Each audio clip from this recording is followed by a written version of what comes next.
जय गुरुदेव। ओम बालाक मंडलाभासां चतुर्बाहुं त्रिलोचनां पाशांकुशवराभीतिर्धारयन्तीं शिवां भजे। या देवी सर्वभूतेषु शक्ति रूपेण संस्थिता नमस्तस्यै नमस्तस्यै नमस्तस्यै नमो नमः। प्रिय दोस्तों, नमस्कार। सिद्ध साधनाएं चैनल पर आपका स्वागत है। आशा करता हूं आप राजी खुशी से होंगे, कुशल मंगल से होंगे। आप सबकी कुशलता माँ भगवती से, माता महाकाली से मैं हमेशा चाहता हूँ।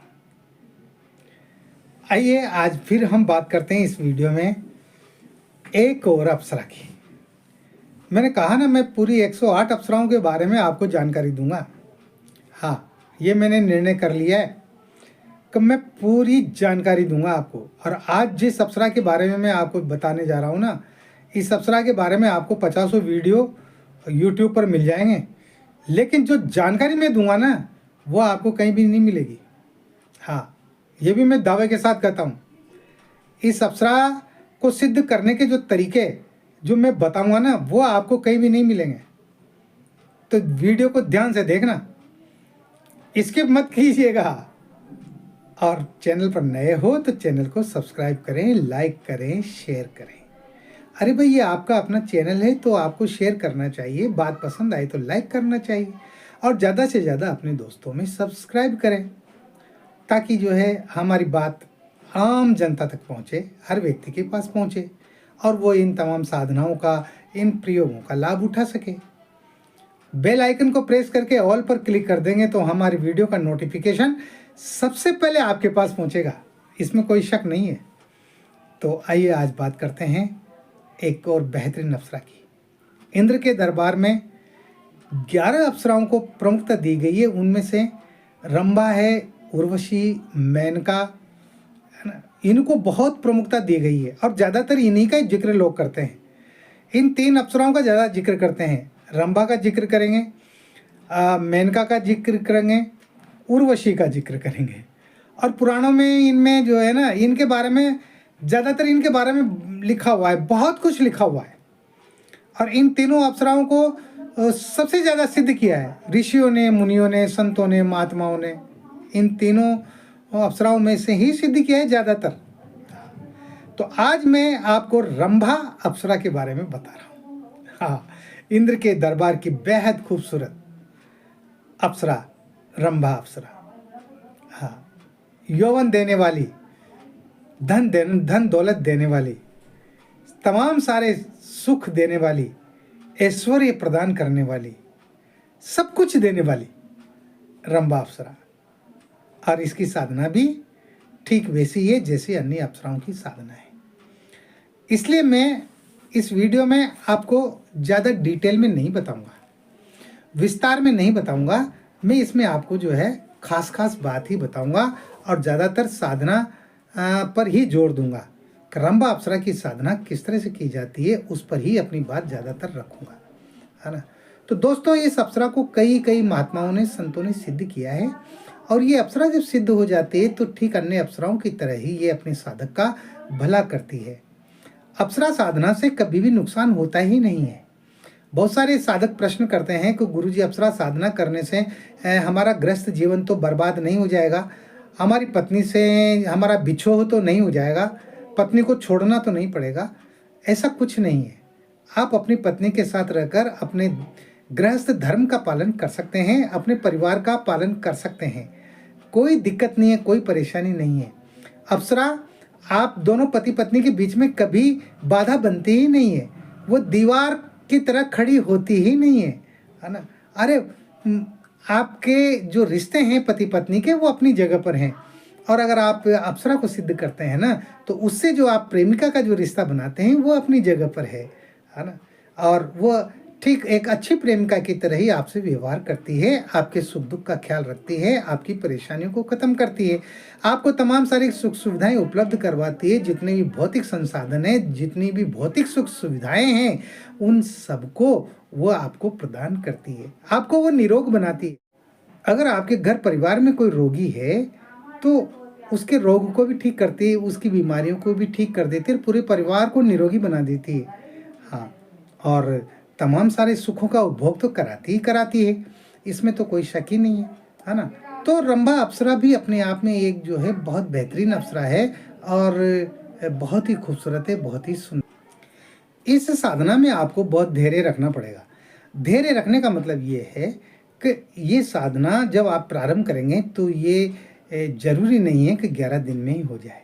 इसमें 11 दिन भी लग सकते हैं, 21 दिन भी लग सकते हैं, 31 दिन भी लग सकते हैं, 41 दिन भी लग सकते हैं। हाँ, तो इस साधना को संपन्न करने के लिए साधक के अंदर धैर्य होना चाहिए। यानी तब तक करते रहो आप जब तक अप्सरा प्रत्यक्ष न हो जाए, है ना। अब वो प्रत्यक्ष ये आसानी से नहीं होती है। मैं एक बात आपको बता दूँ, हाँ, ये पूरी तरह से परीक्षा लेती है अपने साधक की कि इसके अंदर कितना धैर्य है, मेरे प्रति कितनी लगन है, ये भी वो देखती है, जांचती है, परखती है। इसलिए धैर्य के साथ ही इस साधना को करें, है ना। इस साधना में भी आपको पूर्ण ब्रह्मचर्य का पालन करना पड़ेगा, किसी प्रकार का छल कपट नहीं करना पड़ेगा। हाँ, अप्सरा के प्रति भी आपको सात्विक भाव रखने पड़ेंगे, है ना। उच्चतम भावनाएं रखनी पड़ेंगी। आपकी भावनाओं में वासना नहीं होना चाहिए उसके प्रति। और कभी अगर ऐसा हो जाए, कोई ऐसी परेशानी आ जाए कि आपको साधना बीच में छोड़ना पड़े, तो आप छोड़ सकते हैं, लेकिन उसके लिए आप उससे आज्ञा ले लें, क्षमा मांग लें अप्सरा से। हाँ, कि मैं किन्हीं न किन्हीं कारणवश जो है मैं आपकी ये साधना संपन्न नहीं कर पा रहा हूँ, आप मुझे क्षमा करेंगे, आप मुझे माफ़ करेंगे और मैं ये साधना बीच में ही छोड़ रहा हूँ। इस तरह से क्षमा याचना करके आप साधना को छोड़ सकते हैं, उसमें कोई दिक्कत नहीं है और ये नुकसान करती भी नहीं है ना। अप्सरा कोई भी हो, कोई भी अप्सरा कभी नुकसान करती ही नहीं है। अरे, जिसने अप्सरा साधना कर ली ना, कोई भी अप्सरा को सिद्ध कर लिया, वह समझ लो उसके जीवन का तो वारा न्यारा हो गया, उसका जीवन तो धन्य हो गया। ऐसी साधनाएं हैं अप्सराओं की, है ना।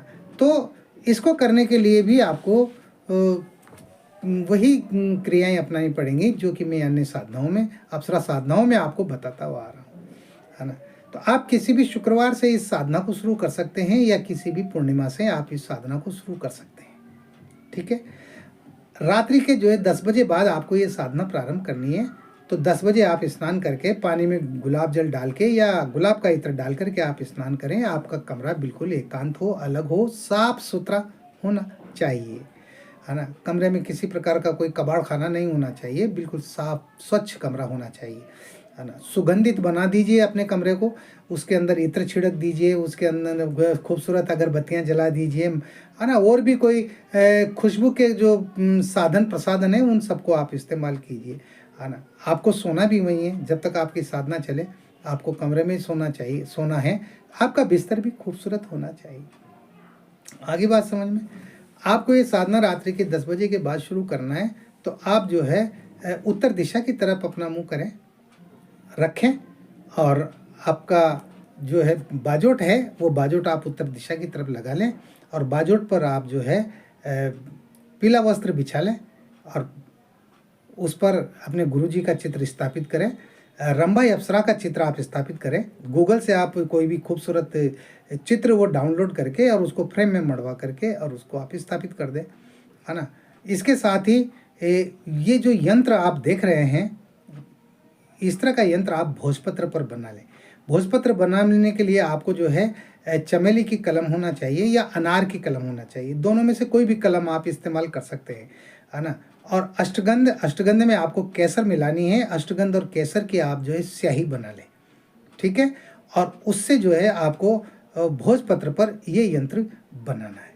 इस यंत्र को बना करके आप गुलाब की पंखुड़ियों पर ये एक ताम्र प्लेट लेकर के, ताम्र प्लेट में गुलाब की पंखुड़ियाँ बिछा करके और उस पर इस यंत्र को आप स्थापित कर दें।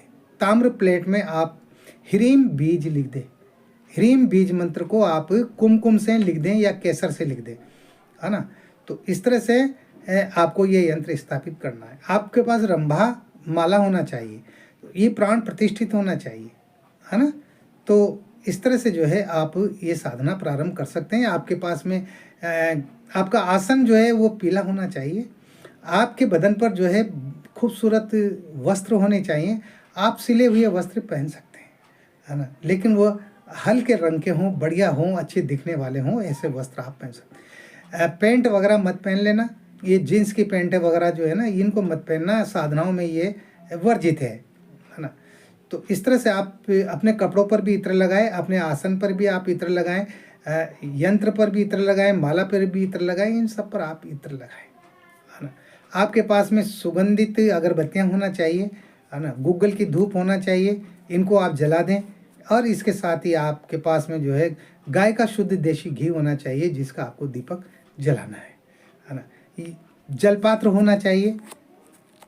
जलपात्र तो आपको हमेशा, कोई भी साधना करो या कोई भी मंत्र करो तो उस समय जलपात्र तो आपको रखना ही पड़ता है। जलपात्र इसलिए रखा जाता है क्योंकि हम स्नान तो इनको करवाते ही हैं, लेकिन अगर बीच में आपको उबासी आ गई, छींक आ गई, अपान वायु आ गई, है ना, तो जो है शरीर अपवित्र हो जाता है। तो ऐसी स्थिति में अपने दाएं हाथ की उंगलियों को पानी में डुबोकर और अपने कानों को छुआ दे, इससे वापस पवित्रीकरण हो जाता है। इसलिए पानी का लोटा तो हमेशा साथ में रखना ही पड़ता है ना। गुलाब के पुष्प होने चाहिए। तो ये सारी वस्तुएं जो है जिनकी ज़रूरत पड़ती है ना, तिलक होना चाहिए। आप जो है केसर का तिलक लगा सकते हैं, आप अष्टगंध का तिलक लगा सकते हैं, आप रोली का तिलक लगा सकते हैं, कुमकुम का, चंदन का तिलक लगा सकते हैं। कोई भी, जो भी तिलक आपके पास हो, कोई भी तिलक आप प्रयोग में ले सकते हैं। अब आपको जो है सबसे पहले क्या करना है, सबसे पहले आपको अपना सुरक्षा घेरा लगाना है ना। सुरक्षा घेरा जैसा कि मैं बताता हूँ, अपने बाएं हाथ में चावल लेके दाहिने हाथ से 2-2 4-4 दाने सभी दिशाओं में फेंकते हुए ओम अपसर्पंतु ये भूता भूमि संस्था ये भूता विघ्न कर्ता रस्ते नश्यंतु शिवा ज्ञापक्रामांतु भूतानि पिशाचा सर्वतो दिशम सर्वेशाम विरोधेन पूजा कर्म समारभ्य। इस मंत्र को 4-5 बार बोलते हुए आप सुरक्षा घेरा लगा लें। सुरक्षा माला आपके पास में होना चाहिए, प्राण प्रतिष्ठित होना चाहिए, उसको आप अपने गले में पहन लें। ये माला आपको एक बार ही तैयार करवानी पड़ेगी, उसके बाद में ये जिंदगी भर आपकी रक्षा करेगी। ये रक्षा माला, है ना। साधनाओं के समय इस रक्षा माला को पहना जाता है, क्योंकि बहुत सी बार सुरक्षा घेरा भी टूट जाता है किन्हीं न किन्हीं गलतियों से, है ना। ऐसी स्थिति में शरीर की रक्षा बहुत जरूरी होती है। ठीक है। अब आपको जो है सबसे पहले अपने गुरु जी का पूजन करना है। तो गुरु जी का पूजन करें, स्नान कराएं, तिलक लगाएं, अक्षत चढ़ाएं, पुष्प चढ़ाएं। इसी तरह से अप्सरा यंत्र का, रंभा अप्सरा यंत्र का पूजन करें, है ना। इसी तरह से आपको जो है वो जो यंत्र आपने बनाया है ना भोजपत्र पर, उसका भी आपको इसी तरह से पूजन करना है और इसी तरह से आपको माला का पूजन करना है। ये सब करने के बाद में आपको जो है संकल्प लेना है। तो अपने हाथ, दाएं हाथ में जल लें, उसमें थोड़ा सा, उसमें 1-2 पुष्प डालें, पंखुड़ियाँ डालें, 2-4 दाने चावल के डाल दें और आप बोलें, हे गुरुदेव, मैं अपना नाम बोलें, पुत्र श्री अपने पिता का नाम बोलें, गोत्र अपने गोत्र का नाम बोलें, निवास स्थान अपने निवास स्थान का नाम बोलें। हे गुरुदेव, मैं रंभा अप्सरा की साधना कर रहा हूँ और ये जब तक मुझे प्रत्यक्ष न हो तब तक मैं इसकी साधना करूँगा। 11 दिन, 21 दिन, 41 दिन, 31 दिन, 41 दिन, है ना। तो ये मुझे जल्दी से जल्दी मेरे सामने ये प्रत्यक्ष हो, ये प्रकट हो और मुझे जो है वरदान दें, तो मेरी साधना में सफलता का आप मुझे आशीर्वाद प्रदान कीजिए। और ये कह करके उसको जल को पृथ्वी पर छोड़ दीजिए। ये संकल्प हो गया।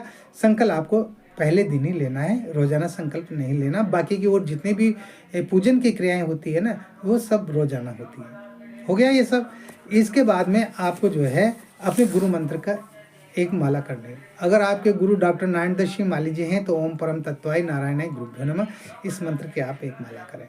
यदि आपके गुरु कोई भी नहीं है तो शंकर भगवान को गुरु मान लें, ओम नमः शिवाय मंत्र की माला करें।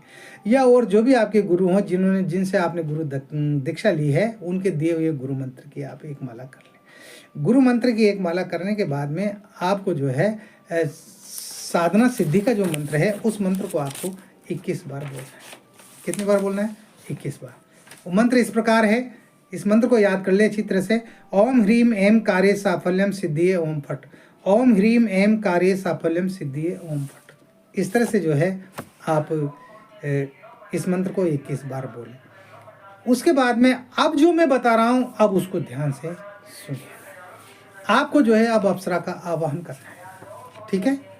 अप्सरा का आवाहन करना है तो उसके लिए आप जो है पंखुड़ियाँ ले लें, पुष्प की पंखुड़ियाँ ले लें, गुलाब के पुष्प की पंखुड़ियाँ ले लें और जो है कम से कम जो है वो 101 पंखुड़ियाँ होना चाहिए। तो एक एक पंखुड़ी पर एक एक मंत्र बोलते हुए आपको वो जो है उस यंत्र पर आपको छोड़ना है, वो पंखुड़ियाँ। तो वो मंत्र इस प्रकार है, ओम रंभये आगच्छ पूर्ण यौवन संस्तुते, ओम रंभये आगच्छ पूर्ण यौवन संस्तुते। इस मंत्र को एक एक पंखुड़ी पे बोलते हुए आपको 101 मंत्र बोलते हुए और 101 पंखुड़ियाँ पुष्प की, गुलाब की आपको उस यंत्र पर छोड़ना है। ये क्रिया आपको रोजाना करना है। 101 बार इस मंत्र को बोल करके अप्सरा का आह्वान करता है।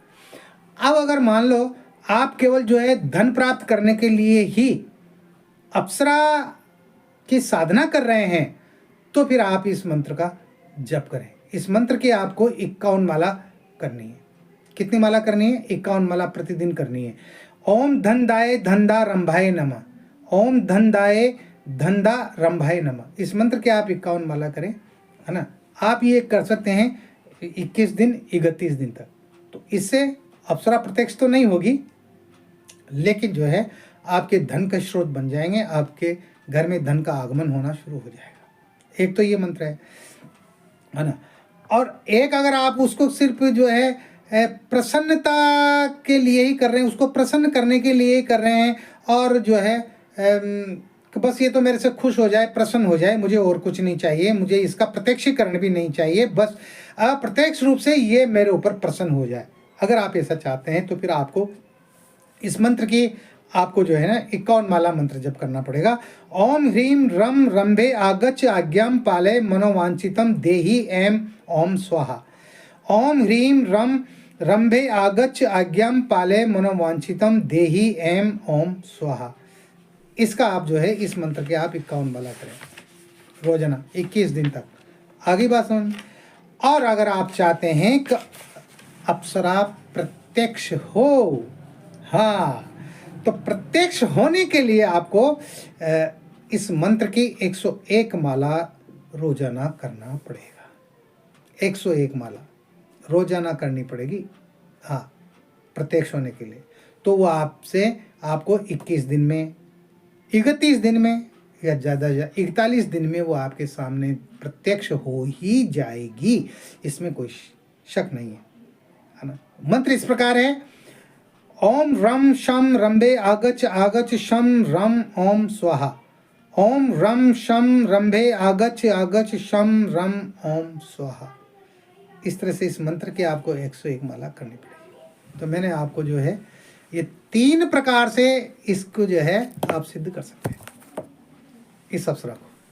इन तीनों मंत्रों में से कोई भी मंत्र का आप जो है वो जप कर सकते हैं और अप्सरा की अनुकंपा प्राप्त कर सकते हैं। ठीक है, जब प्रसन्न हो जाए, जब वो प्रत्यक्ष हो जाए, तो वही प्रक्रिया है। आप गुलाब के पुष्प की माला उसके गले में डाल दें और उसको जो है इसका इत्र का फोंवा भेंट करें, है ना, मिष्ठान का टुकड़ा भेंट करें उसको, और उससे वचन ले लें। वो आपकी जो है बुलाने पर वो आए, आपकी हर कार्य को करे, आपके घर की, आपकी स्वयं की रक्षा करे, है ना। तो वचन दे देगी, तो वो हमेशा आपका साथ देगी, आपके काम करेगी। जब भी आप बुलाएंगे वो आपके सामने प्रत्यक्ष हो जाएगी, है ना। ये तरीका होता है। तो इस तरह से ये साधना की जाती है। और जब साधना संपन्न हो जाए तो यंत्र और माला को इनको जो है नदी में प्रवाहित करते हैं। कोई भी साधना जो करते हैं ना, तो उसमें उनके जो काम में लिए जाने वाले जो यंत्र होते हैं, मालाएं होती हैं, उनको जो है नदी में प्रवाहित करना पड़ता है, ताकि वो संबंधित जो है इष्ट के पास, देवता के पास वहाँ पहुँच जाता है ना। ऐसा विधान है। हो गया। आपको जो है जमीन पर सोना है, कमरे में ही सोना है, आपको जो है ब्रह्मचर्य का पालन करना है, आपको झूठ नहीं बोलना है, आपको किसी को सताना नहीं है, किसी को परेशान करना नहीं है, पशु पक्षियों को, जानवरों को, किसी को भी आपको जो है दुख नहीं पहुंचाना है, हानि नहीं पहुंचानी है ना। और इसके साथ ही आपको अपनी पत्नी से दूर रहना है। पूर्ण ब्रह्मचर्य का पालन आप करेंगे। आपके मन में सात्विक विचार होने चाहिए, वासनात्मक विचार आपके अंदर नहीं होना चाहिए, वासना की भावना आपके अंदर नहीं होना चाहिए। माता बहनों की सबकी इज्जत करेंगे, सम्मान करेंगे, सात्विक भोजन करेंगे, एक समय भोजन करना है, हाँ, है ना। और उसमें नॉनवेज का, आप मांसाहारी भोजन का आप बिल्कुल भी प्रयोग नहीं करेंगे। इसके अलावा आप किसी प्रकार का कोई नशा पता नहीं करेंगे, पान, बीड़ी, सिगरेट, गुटखा, जर्दा वगैरह जो भी है, भांग वगैरह, गांजा वगैरह या शराब वराब जो भी हैं, इनका किसी का भी आप प्रयोग नहीं करेंगे। और अपने जीवन को बिल्कुल शुद्ध रखेंगे, सात्विक विचार बनाए रखेंगे। जब भी आप फालतू रहेंगे, आप जो है रंभा अप्सरा का ही ध्यान करेंगे, है ना। इस तरह से जो है ये साधना की जाती है। तो कीजिए, इस साधना को बनाइए, अपने जीवन को सफल बनाइए, है ना। आपके जो जिंदगी की दुर्गम राहें हैं, उन दुर्गम राहों को, उनको सुगम बना लीजिए इन साधनाओं के द्वारा, और अपने जीवन को और अपने परिवार को महका लीजिए, है ना। इस वीडियो में इतना ही। मिलते हैं एक और वीडियो में नई जानकारी के साथ, नए प्रयोगों के साथ। तब तक बने रहिए सिद्ध साधनाएं चैनल पर, जो आपका अपना है। अरे आपका अपना ही है भाई, है ना, इसमें मेरा कुछ भी नहीं है है ना। तो इस चैनल को जो है आप घर घर तक पहुंचाएं, हर व्यक्ति तक पहुंचाएं हमारे इन साधनाओं को, इन प्रयोगों को, है ना। इतना सा तो आप कर ही सकते हैं। और किसी भी प्रकार का कोई सवाल है, कोई प्रश्न है, तो आप जो व्हाट्सएप नंबर चल रहे हैं इस पर आप मैसेज कीजिए, आप कॉल कीजिए, संपर्क कीजिए। आपके हर सवाल का जवाब मिलेगा, आपकी हर समस्या का समाधान मिलेगा। मैं पूरी कोशिश करूँगा, है ना। तो इस तरह से ये वीडियो यहाँ पर ही जो है मैं इसको विश्राम दे रहा हूँ। मिलते हैं फिर एक नए वीडियो में नई जानकारी के साथ। आप खुश रहें, प्रसन्न रहें, हंसते रहें, मुस्कुराते रहें। जय गुरुदेव।